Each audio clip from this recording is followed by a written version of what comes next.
Joined here by Catholic head coach Aaron Kelly and Catholic senior Dan Buckley after an 80-62 win here at home over the Goucher Gophers. Coach, we'll start with you. A really physical game, you know, coaching against a guy who coached with you for a couple of years and really knows your style of play. How tough is it to go up against somebody who you're, you know, so used to being in the same mind frame as and going through that kind of ordeal? It's hard. It's hard. We told the guys before the game, like their offense, their defense looks a lot like what we've done over the past couple of years, and I think our programs are starting to mirror each other a little bit. He knows our personnel better than anybody else in the league, and I think he does a good job of being really kind of player specific and forcing our guys to do things that they don't do best. And for a while, we had to kind of work through it, which to our credit and to Dan's credit, I thought he did a great job in the second half of working through it.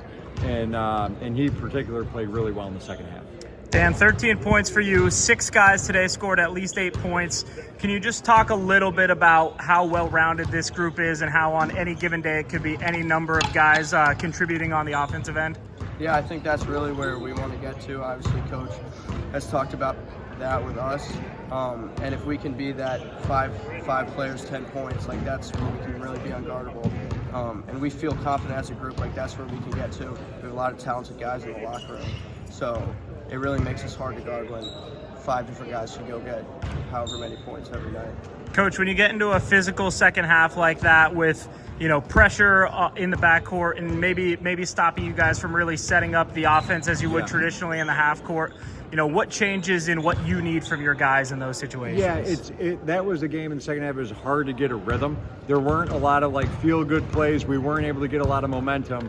So anytime there was a stoppage or there's a timeout, we're trying to kind of root them back into their half-court defense. Like, just be solid, make everything hard, make them shoot contested shots, box out, just make it feel like it's a trip to the dentist so they can't get any more momentum as well. So that's what we talked about. It wasn't pretty tonight. It didn't feel good.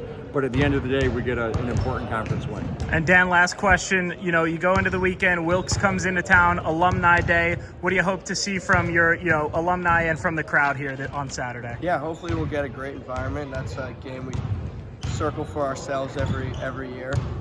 It's always fun seeing the guys play on the court before the game and then having them in the crowd. So hopefully we'll get a good environment. We're looking forward to it. Guys, thanks for your time. Congrats on the win. Thank you. Thank you.